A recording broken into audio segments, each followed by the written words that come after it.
Hello. Excuse me, I have to get some lipstick off my tooth. Hi, everybody. Welcome to the Kathy J Show. How are you today? I am Kathy J, and I know I say it every day, but it's a joy to get to hang out with you this half hour. So thank you very much for taking time out of your day to be with us. So today we're getting right into it, everybody. We're going to talk about bullying. Now, bullying is a topic that I personally take very seriously for a lot of reasons. The first one is I was bullied growing up, and most importantly, I was bullied by girls at my high school, and it was so bad that I thought of suicide because of it. So that's first. Second, we live here in Colorado, where there have been school shootings and lives lost, all at the result of bullying. And third, because some of us just still aren't getting the point. We're not stepping up when we see bullying. Some of us still think it's okay to bully as adults. What's wrong with you? So my guest today is child and family therapist, Dr. Sheryl Ziegler. Thank you so much for being here. I love it. I was so excited that you were like, yes, Kathy, let me come talk about bullying. Let's start. I'm going to start. Can you move your hair away from your mic really fast, please? Sure. Thank you. We're going to start with, what is bullying? So I'm so glad you asked that, because there's a difference between bullying and not being nice. Yeah. Bullying is using your words or your physical actions to coerce, hurt, or feel like you're putting someone in danger. Make someone feel like they're in danger. Okay. That's bullying. Okay. So it's not just like making fun of someone. Right. It's a threat. Okay. Right? It's danger, it's threatening, it's scary. Yeah. Okay. Then there's not being nice. But we overuse the term bullying, and for those who are actually bullied, I feel like we need to preserve that so we really understand what they're going through. Yes. And for those who are not treated nice, that's different as well, and it's important.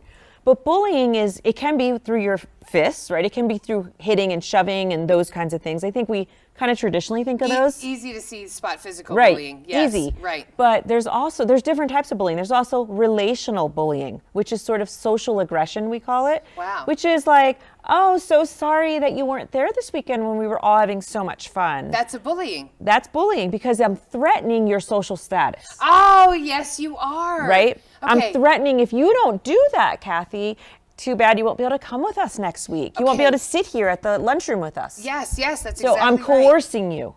Okay, so right? Here's my question. Why are you coercing me? Why are you being a bully? Are you insecure? Did you have bad parenting? Why are you doing it to other people? Yeah. Well, in the bullying world, right, when we talk about kids who do this to another, we say only sad, hurt people try to make other people sad and hurt like them. Absolutely, and that's even as adults. Yes. Yes, if you're sad and hurt, usually those are the negative adults right. that are always toxic around you. Right. Something's going on. I mean, I think by and large, the research shows that, and anecdotally, when you're treating kids who are the bullies, which are harder, right? Because people don't like to admit that their kid's the bully, right. or they're sort of the victims of being a bully. It's hard to say in that moment. They're really a hurt, sad person, and that's why they're making you feel that way. But we know that that's true. Right, but it is hard to say. But you just hurt me. You just shoved me in a locker, right. all because you're sad about something your dad said. That's not cool. So it is a way of. So it's not bad parenting, but somewhere along the way, that bully didn't learn how to deal with their emotions. Is that it? It could be everything from they don't know how to express their emotions correctly. Right. They are taking out their their powerlessness at home, maybe out on someone else, right? So they want to do power and control with somebody else. They can also be manipulative. They can act like angels in some settings and then take that out. But somewhere something's going on for them where they feel this powerlessness, so they want to control and have power over someone else. Good stopping point, Dr. Cheryl. Thank you so much. Don't go away, everybody, because the conversation's just getting started. When we come back, we're going to get into the different types of bullying. It's not just physical, like we were just saying. That's the easy one. It's gotten a lot worse with this technology. We'll be right back. Kathy J. The Colorado Lottery is an official partner of the Kathy J Show. Colorado Lottery, play on. Kathy J. Welcome back to the Kathy J Show, everybody. Today we're talking to Dr. Sheryl Ziegler about bullying. She is a child and family therapist, and this is a topic that comes up a lot with your patients, bullying. It does. It's actually really common. It's also really associated with mental health issues like depression, anxiety, lost days at school. Like there's a stat, maybe 250,000 days a year or something are lost for kids being scared of being bullied to go to school, so they stay home. So it's really serious. Yeah. I put it up on my Facebook page, and there's parents that have pulled their kids out of school because of bullying. Yeah. And so, so it's just crazy. And so let's get into the types of bullying. There's 4 main types. Yep. The first one is the obvious one, and that would be physical bullying. So Right. when you see on the playground. Right. Pushing, shoving. Right. On your way home from school. You don't want to be caught Tripping. by that kid. Right. Tripping. Right. Throwing into lockers. Yeah. That's happened. Right. Okay, so that one. So then there's verbal bullying. Yeah. Which is also really easy. That happens, I think, among siblings. You know, Right. like a lot of bullying, I do feel sometimes does start in the house. You know, it can. I mean, I think that there's sibling rivalries, Yes. and right. And that's not bullying. It's not necessarily bullying. Go back to, are they trying to scare and intimidate? Okay. Right? Always Power, put that control. in. Right. Is that the intent? Or is the intent to be like, I'm just Right, going to right. say something mean to hurt your feelings? Okay, that's a good point. Right? But this bullying is truly like an act of intimidation. Yeah. Right? And so verbally, yes, it's like, if you don't do this, then this. And that's what I say to kids. A good way to know if someone's really your friend is if they tell you if-then statements as a condition of being friends, they're probably not a good friend.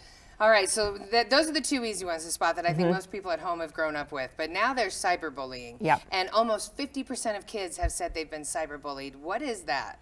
Yeah, so cyberbullying is now the most common form of bullying, and it's when you use text, group text, social media to intimidate, harm, or threat somebody. Okay, yeah. So it would be, and they can hide behind fake accounts. I mean, so it can be really mean stuff, and kids aren't really. Their armor isn't that good when we're young. You know, like if I could go back now, I'd have a lot of things to say to Andrea and Carrie and all those girls that picked on me. Right. You know, but you don't have that as kids. It's the first time you're being hurt like that. So in cyberbullying, you don't even know who to yell back at. Right. Sometimes you don't. Sometimes they're using fake accounts. But sometimes, even though we tell these kids over and over, we can track, you will be tracked. They'll do it anyway. Okay. Right? And so I do want to be clear, too, for parents, the things that are considered cyberbullying that you can get charges pressed against you is even things like putting someone's face and making an X over it. Yeah. Or saying loser on it. Or so basically taking someone else's image and making it, sharing it, let's say provocative pictures, that's not okay. That's not okay. Saying anything negative about them and putting it out there, that's illegal in some cases. So as the parent, I need to come in and start a paper trail and keep records of everything that's happening? What can I do to be in their corner to help them combat the cyberbullying? Yeah, the cyberbullying, first of all, kids don't tend to share that with their parents. No, they don't. Right? Because this is not one of those where maybe the people at school or someone's saying it or someone says something. This is oftentimes private. But actually, a sign of it is if you see your kid on their device way more often than normal, a little bit secretive about it. Yeah. They don't really want to show you their stuff. There's probably something going on there. I thought it would have been inappropriate pictures. You're saying it might be. It could be cyberbullying, but it could be that they're being bullied and they're trying to manage it. Oh, okay. Right. So the people conversation. and texts are coming in. This is, oh my gosh, did you see the screenshots are coming in? So it's like this high alert kind of situation, and oftentimes after a party.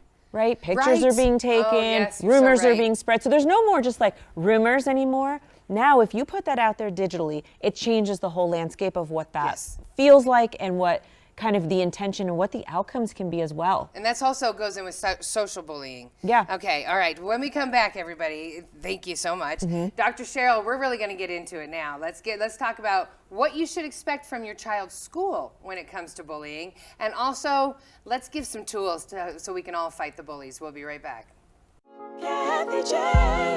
Ramos Law is an official partner of the Kathy J Show. He's a medical doctor and a lawyer. Ramos Law, what makes us different makes us better.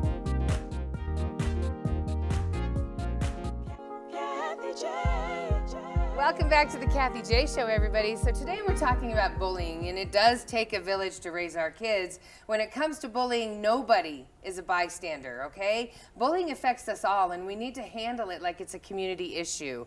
So Dr. Sheryl Ziegler is here helping us through this. Thank you so much. So Dr. Cheryl, before we went to commercial, we were talking about cyberbullying. For what would be an example of that, like in school? Explain to everybody out there what happens in that situation? Yeah, so common scenarios that I kind of hear about are you go to a party, you could be in middle school, high school, you're drinking, maybe you're doing drugs, maybe you're in a sexually compromised situation, someone takes a picture of that, and then they spread it out there. It goes that quick. It goes so quick. I mean, literally Here's within what minutes. Kathy was doing, right. Within minutes, we've got, 7 different high school kids that, it's out there for hundreds and then eventually thousands. And so the person who disseminated that can be in legal trouble. So if your child shares that photo that they took, even though they took that photo, they're now, they're sharing child porn. Right. Yes. It could be. Even though they are a child. Correct. It still falls under child porn. Very serious. Depending on what the picture is. Depending on what the school rules are, they could be expelled. They would probably be suspended. And then that girl or the boy, whoever it is, that person's reputation is almost forever tarnished. And that's why there's these really serious consequences. So for them on their ends, that could affect college admissions. It could affect a scholarship. Wow. Employment. It's really serious. Yes. Because it's out there forever. We always say, whatever you do, just know it's out there forever. There's no such thing as deleting anything. Yes, and when it comes to your reputation, that's all you got, everybody, So how should schools react when, first off, I'm a parent, my kid's being bullied. Do I go to the other parent first, or do I just go to the school? Well, going to the other parent, in my experience, has not generally worked well. So let's not go to the other parent. Probably not. And maybe if they're really young elementary age kids, because maybe. They don't want to admit that their kid is a bully. Is that right? It's an ego hit. Oh, right? yeah. Like, oh, you can't accuse me of that. Very rarely do I have parents tell me, I'm here because my kid is the bully. Okay, gotcha. That's very, very unusual. Okay. People get defensive, protective. Yeah, for right? sure. And we're not there all the time, right? So it's like, oh, well, that's just what your kid said. But I think the better thing to do is, first of all, we have to be talking about bullying. Schools need to have mission statement. They need to have clear protocols. You cannot just think, well, this is how we're going to react to bullying. We have to think about preventing it. Yes. In the first place. Exactly. Right? And then you have to teach your kid how to stand up for themselves, how to use their tone, their body language, their posture. What does it mean to be an upstander? Right? An upstander just can mean just simply saying, that wasn't nice, Kathy. Don't say that to her. Yeah. Or come with me, little Susie. We don't have to deal with this. Like, having a buddy there is huge. So you tell your kids when they come in, have a buddy. Try not to be alone. Yes. Right. So if you're on the playground, if you're eating, make sure you always have somebody with you, because there is strength in numbers. There is. Right. There is. And usually that bully catches you when you're on your way home and you're the only one heading that way. When you're vulnerable. Vulnerable. It's power and control, right? When you seem vulnerable. So even if you're with a buddy, but the buddy's scared too, well, now you're both vulnerable. Yes. And the buddy's always in the situation where they're like, I want to stick up for you, but I think if I do, they're going to turn on me. Yes, right. And you hear that so many times. You hear it. So it's really, really important. We're talking about this, though. Yeah, absolutely. And again, the difference between bullying and kids who are not nice. Yes, right. If it affects your reputation, if it's really something that's intimidating and threatening to you. Okay, so say I've gone to the school and I feel like the situation hasn't been resolved. What do I do now as a parent? Because now the school administrators act like I'm annoying them when I'm calling them saying my kid is hurting and doesn't want to come to class because of this kid. What do I do now? Well, I think when you go to the school, it's important how you approach them. Amen. Right? Yes. You can't just go in and yelling. Right. Right. That's not going to be effective. It's to say, okay, so my son has come home, my daughter's come home, they've told me X amount of times this has happened, there's witnesses, this is the location in which it's happening. So be really clear. Okay. And I want to know what you're going to do about it. Okay. So let's be accountable to each other. Here's what I'm doing at home. Right. I want to know what you're doing at school, and I want to meet, 24 hours from now. Yeah. I want to meet at the end of tomorrow. So be really crystal clear. You have to measure these things. So you have to be the advocate for your kid. You do. Okay. And that means paper trail it. That means have screenshots of things. That means the dates. That means everything. You have to become the detective and put your case together. Absolutely. Absolutely. And the biggest thing is to not just walk out of there and say, okay, I told the school, I'm going to trust that they're going to do something about it. Right. And I think it's really important to say this, that the majority of the time when bullying is happening, adults witness it, they don't know what to do, and oftentimes they don't do anything. Why do they not know what to do? Like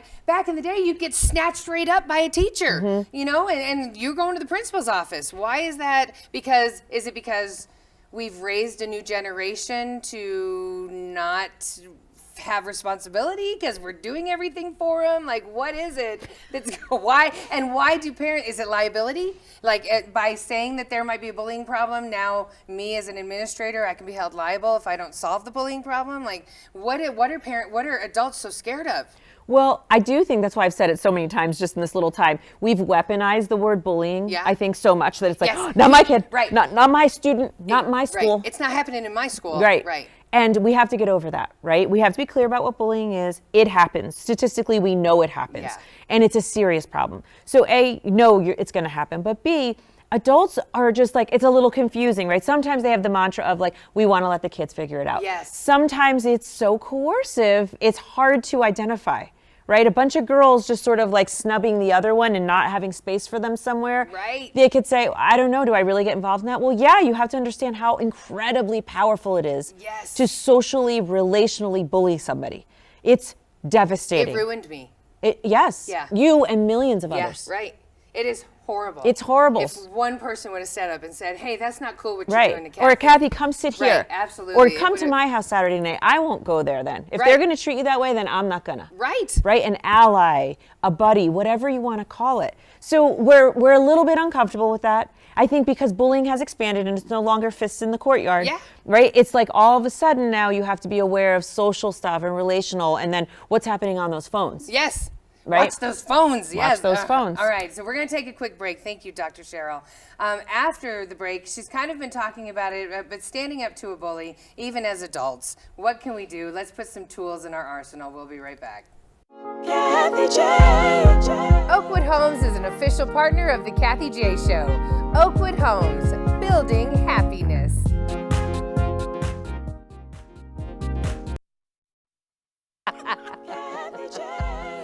Welcome back to the Kathy J. Show, everybody. It's been such an informative half hour. Thank you so much, Dr. Cheryl, for talking to us about bullying. You were saying one of the best things that schools can do is have preventative programs. Yes. Don't react to the bullying. Stop it in the first place. Yes. We know the key factors that are indicated with bullies. So we want to teach them more empathy and compassion and social skills. Right? And how to deal with conflict. Yeah. When you're frustrated, how do you deal with that? That's every single kid in that classroom could use that. Absolutely. So you're not targeting anybody. You're just saying, this is in our school, in our classroom, this is the way we behave. And when we don't, this is how we hold each other accountable. Yes. And consistency, you have to be consistent with reinforcing that or people see the loophole. Yeah, they do. Right? If you're having a bad day or bad time at home, you see a little opening, you might, a kid might be tempted to harm somebody verbally, like we were saying, or physically. So you have to be consistent. It has to be a daily part of the culture of the school.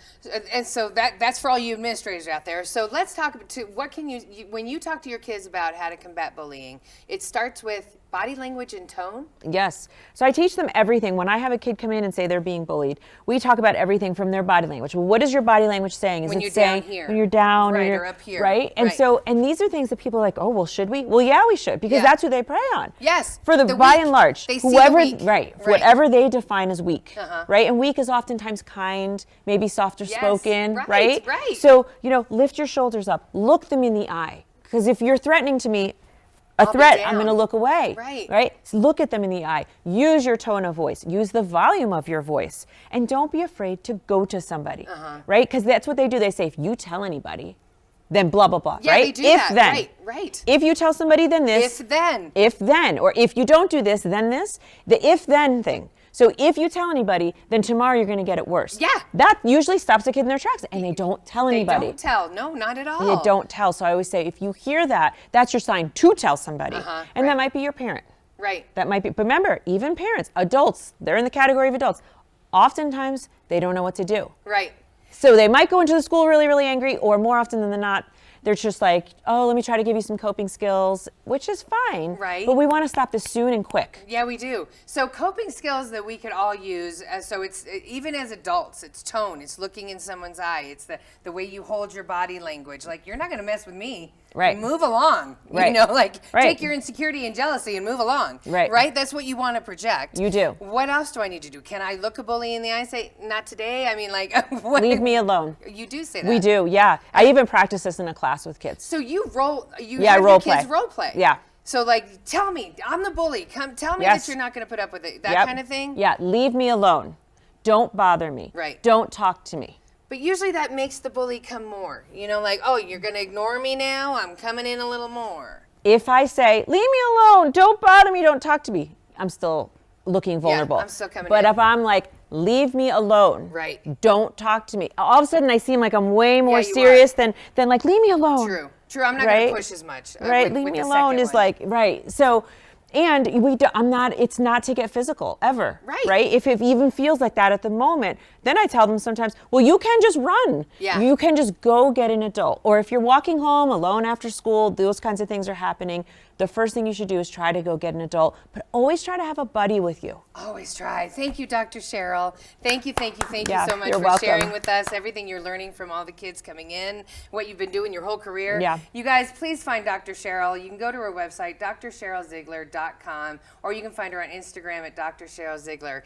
Thank you. Thanks for having me. You have like 10 seconds. I'm so sorry I ate all your time, but please go and find her and let's put an end to bullying. Thank you. As a community. As a community. Bye. Yeah. Bye. Have a good day, everybody. Thank you.